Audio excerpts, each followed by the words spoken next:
ما ينفعنا وزدنا علما وبارك لنا في علمنا وارزقنا الإخلاص في القول والعمل كاملا وعلما نافعا لا ينسى وتوفيقا دائما وصحة ويقينا وعافية. اللهم افتح لنا كل خير، اللهم اكفنا بحلالك عن حرامك وأغننا بفضلك عمن سواك. آمين يا رب العالمين. Alhamdulillah kaum muslimin rahimakumullah, kita lanjutkan tafsir Quran sehari satu halaman dan kita masih membahas surah Al-Hajj pada halaman 337 surah Al-Hajj ayat 39 sampai ayat 46 insyaallah taala. أعوذ بالله السميع العليم من الشيطان الرجيم من همزه ونفخه ونفثه. أذن للذين يقاتلون بأنهم ظلموا وإن الله على نصرهم لقدير. الذين أخرجوا من ديارهم بغير حق إلا أن يقولوا ربنا الله ولولا دفاع الله الناس بعضهم ببعض لهدمت صوامع وبيع وصلوات ومساجد يذكر فيها اسم الله كثيرا ولينصرن الله من ينصره إن الله لقوي عزيز. الذين إن مكناهم في الأرض أقاموا الصلاة وآتوا الزكاة وأمروا بالمعروف ونهوا عن المنكر ولله عاقبة الأمور. وإن يكذبوك فقد كذبت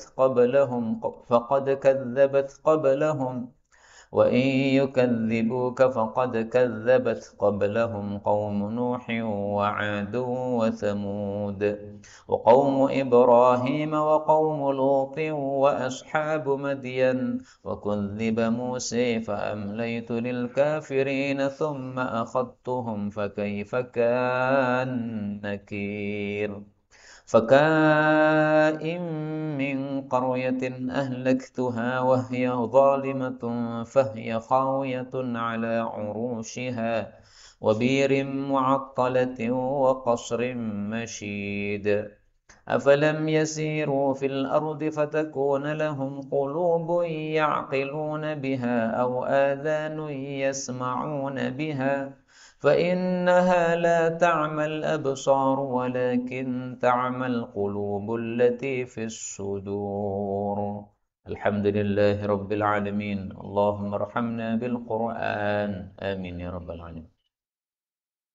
Kaum muslimin rahimani wa rahimakumullah, pada ayat-ayat yang kita baca ini ada beberapa kata yang boleh dibaca dengan dua bacaan.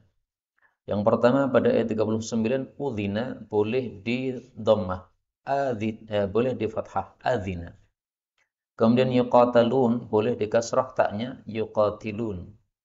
Kemudian ayat 40, daf'u boleh dibaca difa'u.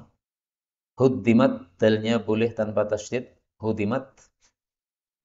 Kemudian pada ayat yang ke-44, akhadtuhum, ini idgham, zal ketemu tak. Kan nakir, ini juga idgham, nun ketemu nun. Kemudian ayat 45, faka'ayyin boleh dibaca faka'in. Kemudian ahlaknaha boleh dibaca ahlaktuha. Jadi taknya ini menggantikan nun. Wahya seperti biasa boleh disukun haknya. Wahya, demikian juga fahya sama ya. Wabirin boleh diganti ya, wabirin. Dan ini semua adalah qiraah mutawatirah yang sumbernya dari Rasulullah sallallahu alaihi wasallam. Maka semuanya bacaan yang benar. Adapun tafsirnya secara ringkas Allah katakan udzina, diizinkan, yaitu oleh Allah. Diizinkan bagi siapa? Lilladzina, bagi orang-orang yang yuqatalun, mereka diperangi. Diizinkan untuk perang. Kenapa? Bi'annahum, dengan sebab mereka itu zulimu, mereka telah dizalimi. Wa innallaha, dan sesungguhnya Allah ala nasrihim, atas menolong mereka, laqadirun, sungguh maha kuasa. Kaum muslimin rahimani wa rahimakumullah, Awal Islam datang itu tidak membawa pedang, tapi membawa bayan atau penjelasan, dakwah. Tapi ketika orang-orang kafir itu kurang ngajar kepada umat Islam, mereka malah menyiksa umat Islam. Bilal bin Rabah disiksa, Rasulullah akan dibunuh, diusir dari Makkah ke Madinah. Nah, baru saat itulah kemudian diizinkan oleh Allah, silahkan perang. Inilah dalilnya, udzina, sekarang diizinkan. Dulu belum diizinkan. Kenapa? Karena memang Islam itu sebenarnya tidak haus darah. Islam itu pengen mengajak orang supaya semuanya selamat dari neraka. Lah diajak nggak mau, ya sudah, berarti nantang perang. Tapi kenapa di Mekah tidak langsung perang? Karena kekuatannya masih sedikit, nggak punya kekuatan. Kalau sudah siap untuk perang, barulah perang. Maka Rasulullah perlu hijrah ke Madinah dulu untuk nyusun kekuatan. Nah, sudah punya kekuatan di Madinah, baru kemudian perang. Kemudian, apa yang dimaksud dolimu ini? Dizolimi. Kezolimannya apa kezolimannya? Kezoliman terhadap umat Islam. Disebutkan pada ayat 40, Allah mengatakan, alladzina, yaitu orang-orang yang ukhriju, mereka diusir min diarihim, dari kampung-kampung mereka, yaitu dari Mekah, bi ghairi haqqin, tanpa hak, illa, kecuali gara-gara, ayyaqulu, bahwasanya mereka mengatakan, Rabbunallah, pemelihara kami adalah Allah. Jadi maksud ayat ini adalah, orang-orang mukmin itu terzolimi. Kenapa? Karena hanya gara-gara menyembah Allah, mengucapkan Rabbunallah, diusir dari Mekah. Ini zolim seperti ini. Seperti kita orang Indonesia kemudian dijajah oleh orang Jepang atau orang Belanda misalnya. Kenapa kita dijajah? Karena tidak sepaham dengan mereka. Kita harus takluk dengan agama mereka. Nah, itu zalim berarti mereka. Nah, maka dikeluarkannya Rasulullah dari Mekah ke Madinah, ini adalah kezaliman. Ini menyebabkan diperbolehkannya orang-orang Islam kemudian berperang melawan orang-orang yang menzalimi tadi. Diusirnya Rasulullah dari Madinah disebutkan juga oleh beliau dalam hadis yang sahih. Rasulullah bersabda sambil menunjuk kepada Mekah, "Ma atyabaki min baladin, betapa indahnya kamu Mekah. Wa ahabbaki ilayya, betapa saya cinta padamu wahai Mekah. Walaula anna qaumi akhrajuni, kalau kaumku tidak mengusir aku minki dari engkau, ma sakantu ghairaki, aku tidak akan tinggal di selain kamu." Dan ini hadis riwayat Tirmidzi menunjukkan bahwa Mekah itu lebih utama daripada Madinah. Buktinya Nabi lebih cinta kepada Mekah. Tapi kemudian beliau harus hijrah ke Madinah. Nah, beliau kemudian berdoa supaya dikasih cinta kepada Madinah. Habib ilainal Madinah. Cintakanlah Madinah kepada kami. Maka beliau pun mencintai Madinah karena dia sudah menjadi tempat tinggal beliau. Tapi tetap saja Mekah lebih utama menurut mayoritas para ulama rahimahumullah ta'ala. Kemudian perkataan ini, illa ayyaqulu rabbinallah, kecuali gara-gara mereka mengucapkan pemelihara kami adalah Allah. Ini maksudnya mereka diusir tanpa salah. Kalau umat Islam ini membuat onar di Mekah, kemudian diusir, wajar kan? Ini tidak ada perbuatan onar sama sekali. Perbuatan salahnya apa? Enggak ada. Perbuatan salahnya kalau dianggap salah, itu gara-gara nyembah Allah. Nah, salahnya di mana nyembah Allah?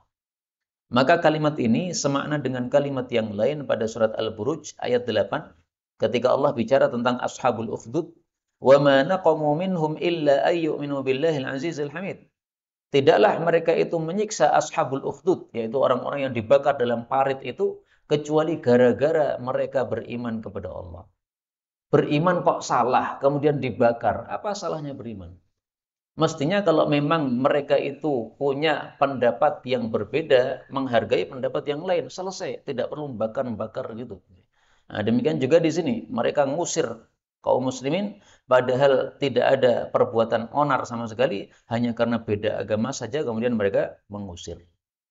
Maka Allah katakan, walaula, dan kalaulah tidak, karena daf'ullahi, penolakan Allah, an-nasa, kepada manusia, ba'dahum bi ba'din, sebagian mereka ditolak dengan sebagian yang lain, maka lahuddimat, sungguh pasti dihancurkan, sawami, tempat-tempat ibadah para rohib, wa bi'a dan tempat-tempat ibadah Nasrani, wa salawat dan tempat-tempat ibadah Yahudi, wa masajid dan tempat-tempat ibadah umat Islam, umatnya Nabi Muhammad sallallahu alaihi wasallam.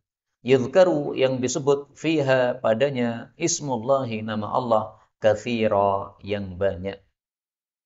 Jadi maksudnya kalau Allah tidak mensyariatkan jihad, maka pasti banyak tempat-tempat ibadah yang dihancurkan. Baik itu adalah sawami, ibadahnya para rohib. Jadi orang-orang Nasrani itu di antara mereka ada ulama, ada rohib. Rohib itu yang ahli ibadah. Nah, ahli ibadah itu biasanya buat sawami, tempat ibadah. Khusus di situ untuk fokus ibadah, nggak berbuat apa-apa. Nggak mencari dunia, tapi hidupnya fokus ibadah.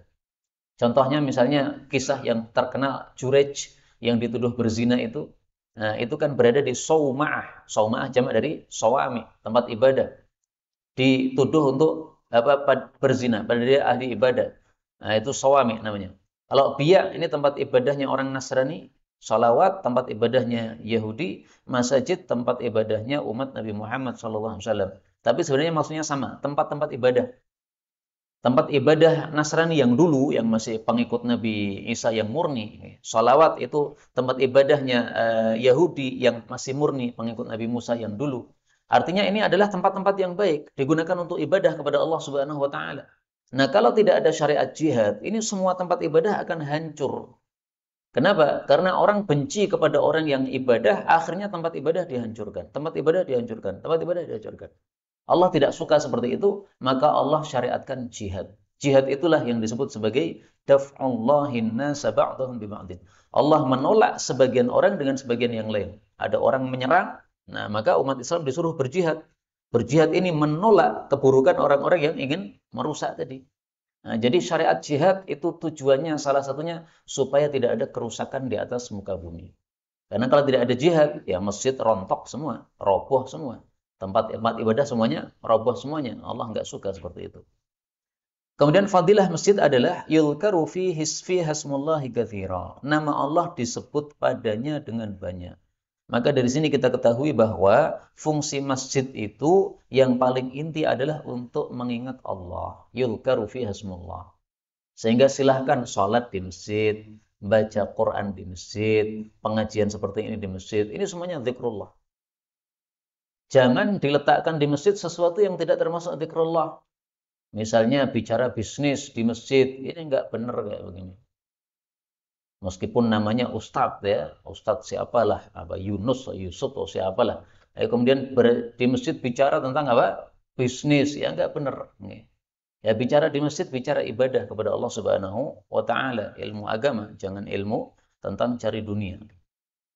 Kemudian Allah mengatakan wala yansurannallah, dan sungguh betul-betul Allah akan menolong may yansuruh, siapapun yang menolong Allah Subhanahu wa taala. Innallaha, sesungguhnya Allah laqawiyyun, sungguh maha kuat, azizun, maha gagah. Gagah maksudnya tidak bisa dikalahkan oleh yang lainnya. Allah akan menolong siapapun yang menolong Allah. Apa maksudnya menolong Allah? Allah kan sudah kuat. Allah tidak perlu pertolongan. Maka yang dimaksud menolong Allah adalah menolong agama Allah Subhanahu wa Ta'ala. Nah, ini janji dari Allah. Siapa menolong agama Allah, Allah akan berikan pertolongan.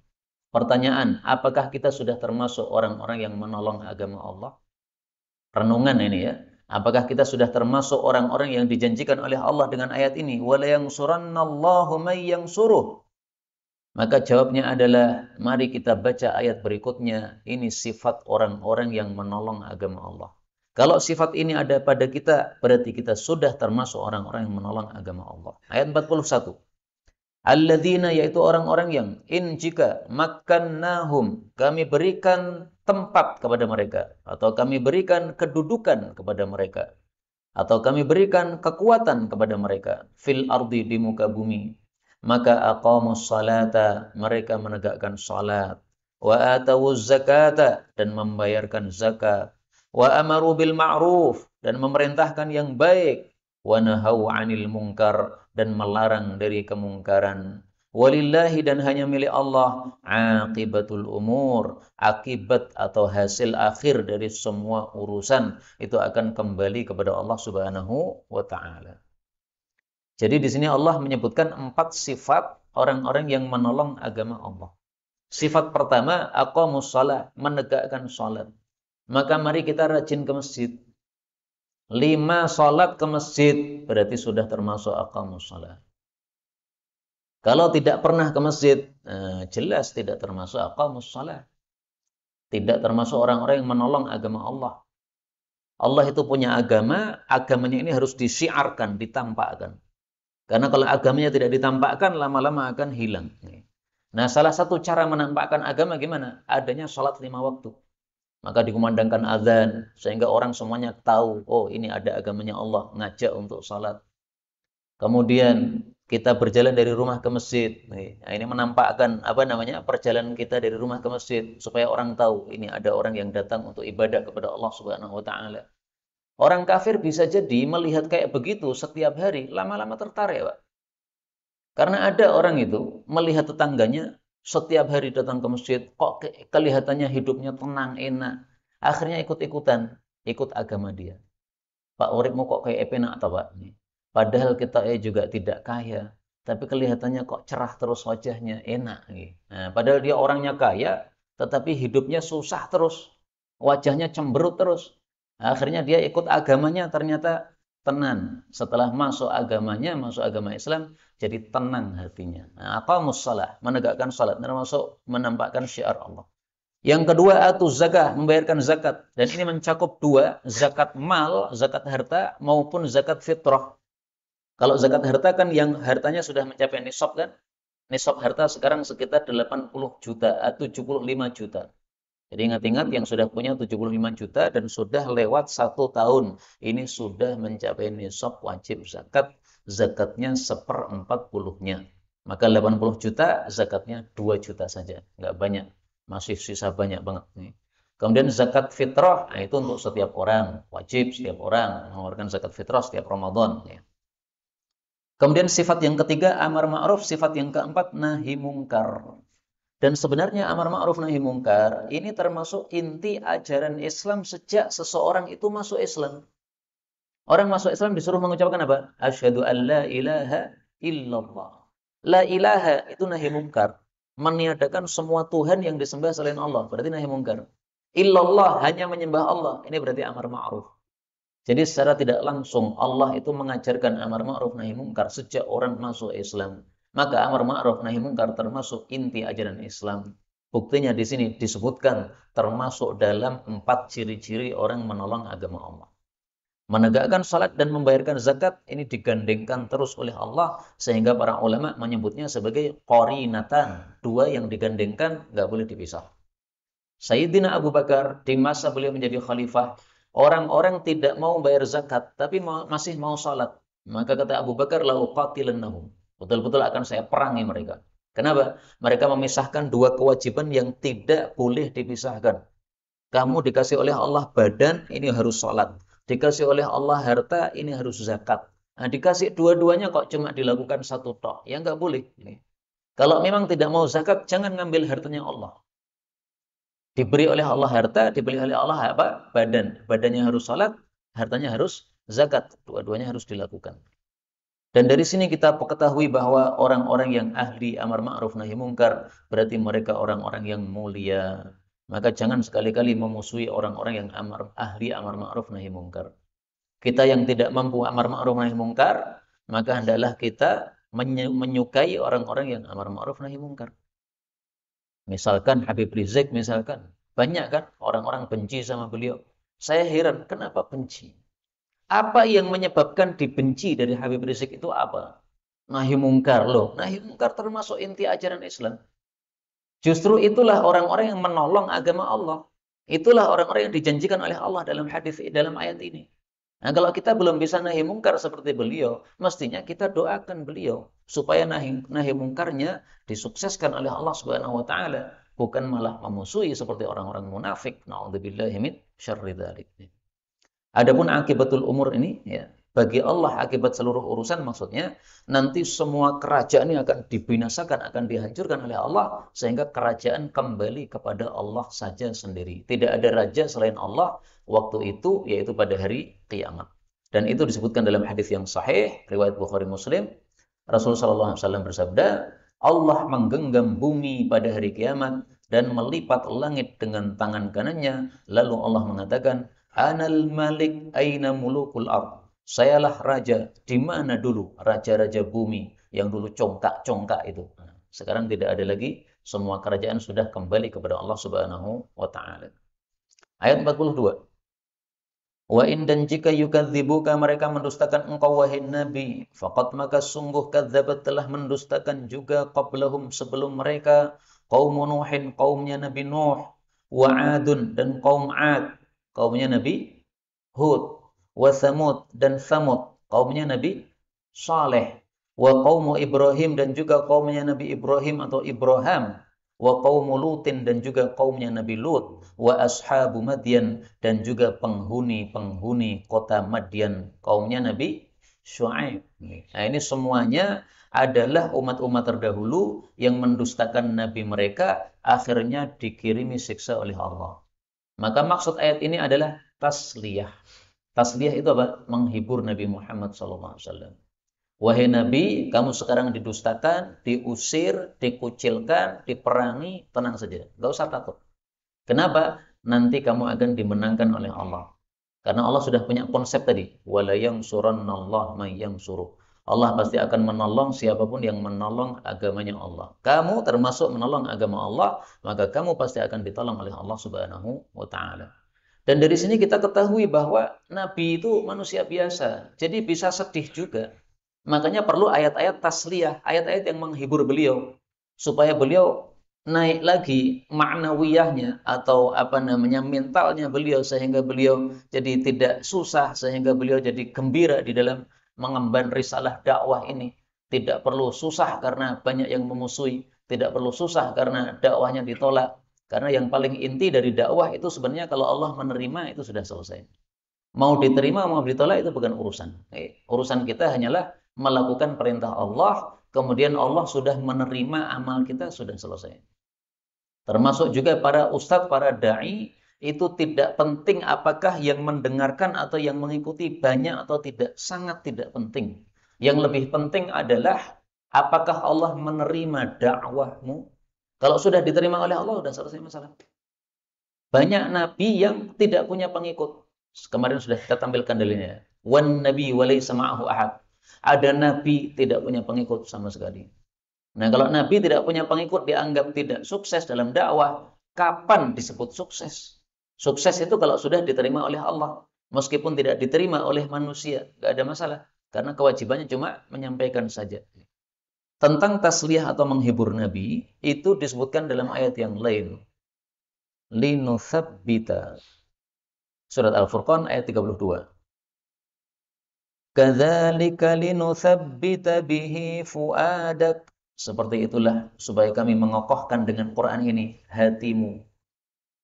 Jadi diberikan Al-Quran supaya mengokohkan hati Nabi Muhammad sallallahu alaihi wasallam. Demikian juga Allah mengatakan pada surat Hud ayat 120. Wa kullan naqussu 'alaika min amba'ir rusul. Telah kami kisahkan kepada engkau cerita-cerita para rasul terdahulu. Untuk apa? Manusabbitu bihi fuadak. Sesuatu yang kami akan mengokohkan dengannya hatimu.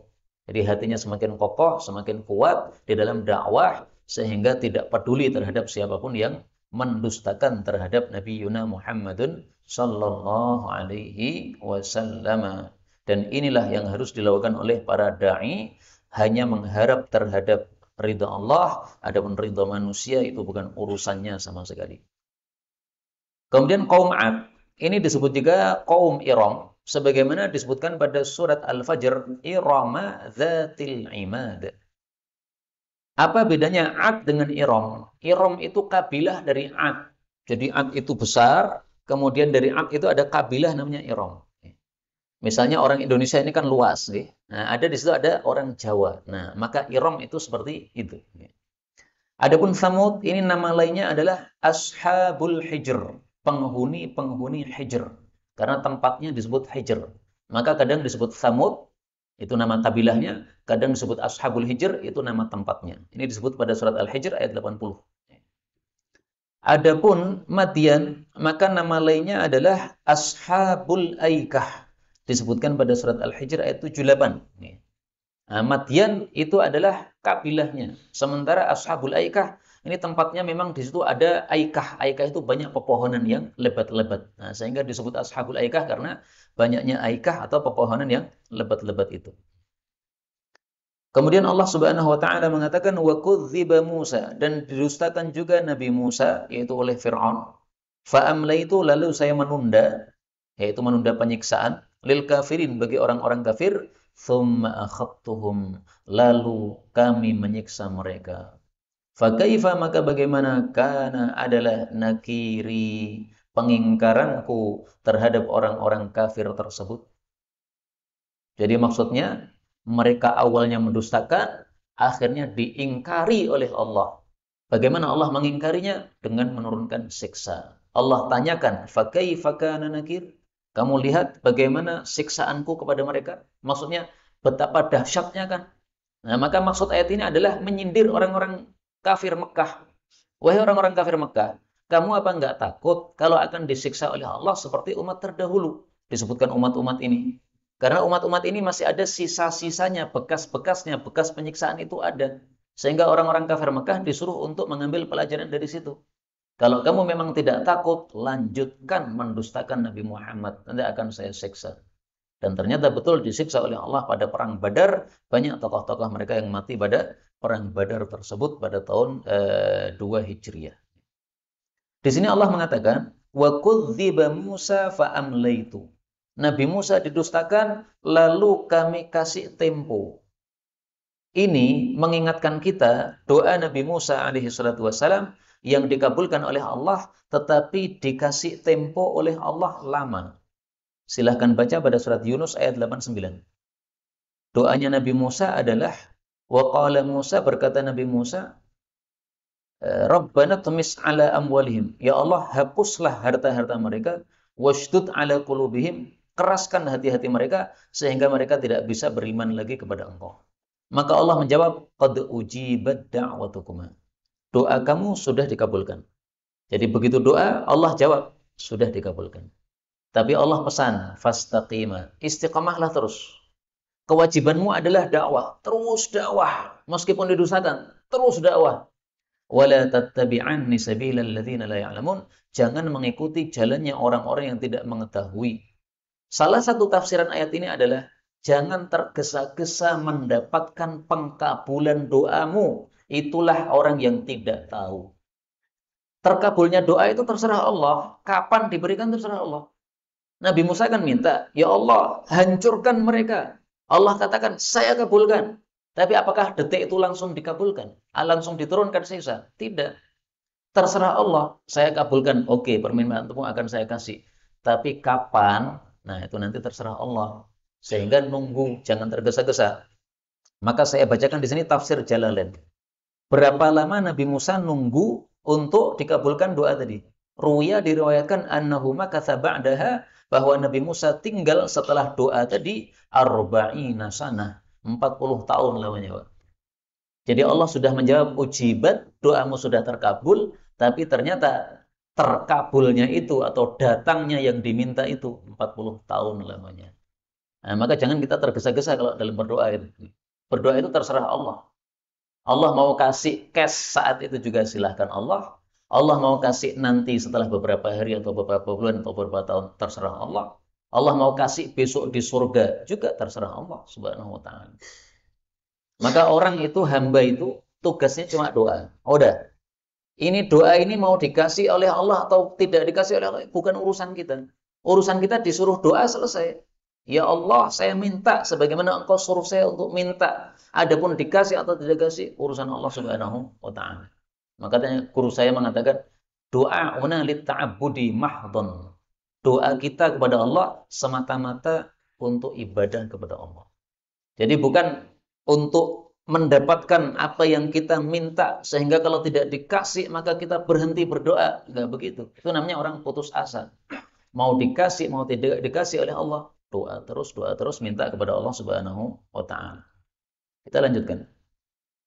Ayat 45. Allah mengatakan, "Fakain, maka betapa banyak min qaryatin desa, ahlaktuha, yang saya binasakan desa itu, wahya zalimah, sementara desa itu zalim." Maksudnya penghuninya zalim. Fahiya, maka desa itu khawiyatun, roboh, ala urushiha, atas atap-atapnya. Jadi semuanya roboh termasuk atap-atapnya, kemudian atapnya terobohi oleh bangunannya. Wa bi'rin, dan sumur, mu'attalatin, yang ditinggalkan. Wa qasrin, dan istana, masyidin, yang tinggi-tinggi. Jadi maksudnya Allah menyuruh orang-orang kafir Quraisy, kafir Mekah, untuk melihat umat-umat terdahulu yang hancur binasa. Dulu mereka punya bangunan-bangunan yang mewah, dihancurkan oleh Allah. Mereka punya sumur-sumur, tapi sumurnya semuanya ditinggalkan karena sudah mati semua. Kemudian mereka punya istana-istana yang tinggi-tinggi, tapi sudah dirobohkan oleh Allah Subhanahu wa taala. Masih ada sisa-sisa, seperti kampung Madain atau kampungnya Madian, masih ada sisa-sisa. Nah, disuruh oleh Allah untuk mengambil pelajaran. Karena orang yang cerdas itu adalah orang yang bisa mengambil pelajaran dari sejarah yang lalu, supaya jangan sampai mengenai dia seperti apa yang mengenai orang-orang terdahulu dari keburukan. Apakah kita harus mengalami keburukan yang sama? Enggak perlu. Cukup orang lain mengalami keburukan, kita ambil pelajaran sehingga tidak mendapatkan keburukan tersebut. Dan makna seperti ini, yaitu disuruh mengambil pelajaran, ini disebutkan oleh Allah dalam banyak ayat. Misalnya yang paling gampang, fa'tabiru ya ulil absar. Surat Al-Hasyr ayat 2. Ambil pelajaran, wahai orang-orang yang memiliki fikiran. Ayat terakhir.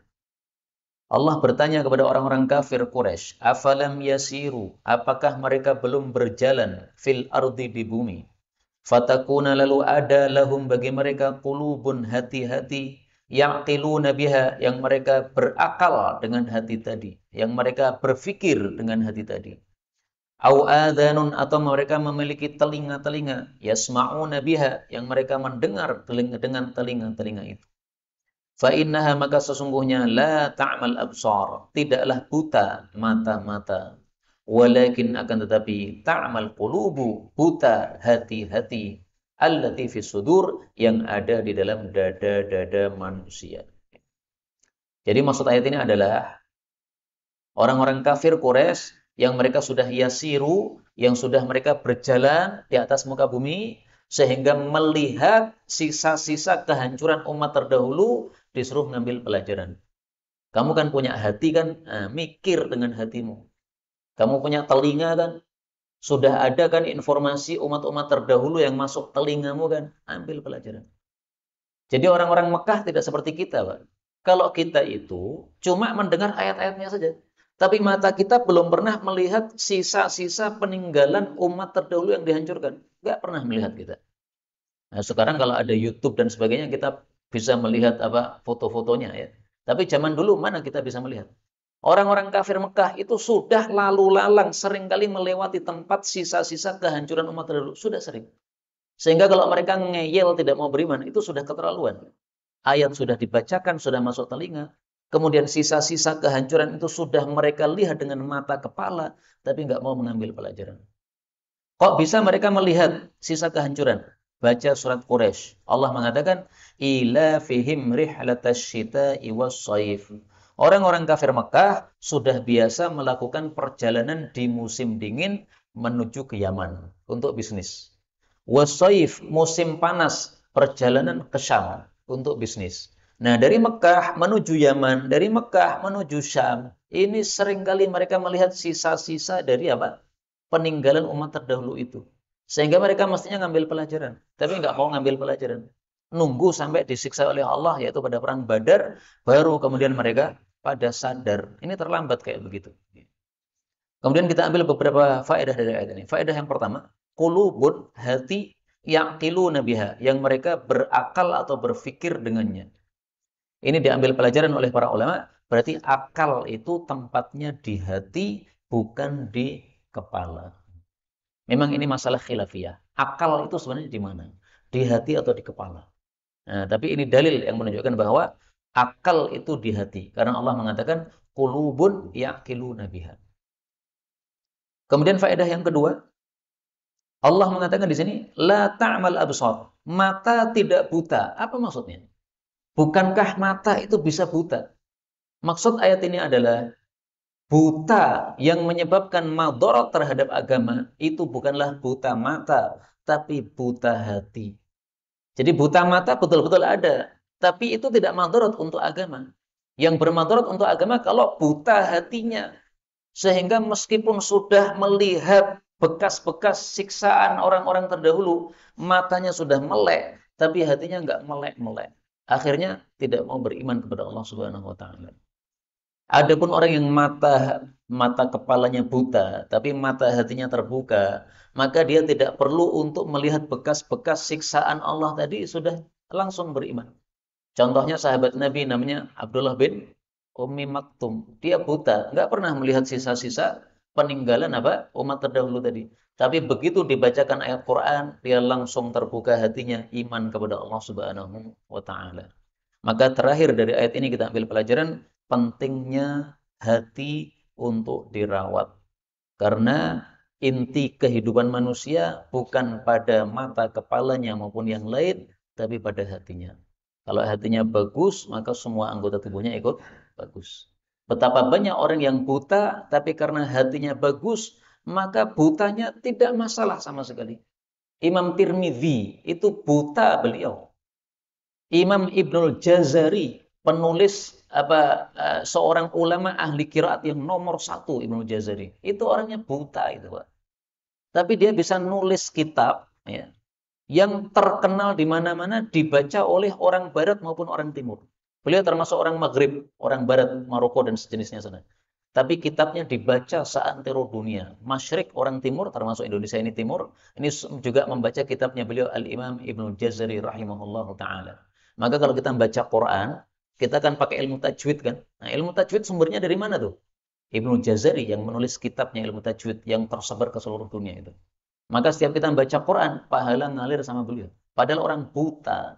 Nah, ini menunjukkan bahwa buta mata tidak ada pengaruhnya terhadap agama seseorang. Yang ada pengaruhnya justru adalah butanya hati. Karena itu, mari kita berikan kepada hati kita masing-masing makanan untuk hati tersebut. Dan makanannya hati, menurut para ulama, adalah membaca Quran, zikir kepada Allah Subhanahu wa taala. Maka bacalah Quran setiap hari, niscaya hati kita akan diberi makanan oleh bacaan Quran tadi, sehingga menjadi semakin baik, semakin dekat kepada Allah Subhanahu wa taala. Inilah kaum muslimin yang dapat kita bicarakan, betulnya dari Allah. Kalaupun ada salahnya, fa astaghfirullahal azim li wa lakum, walhamdulillahi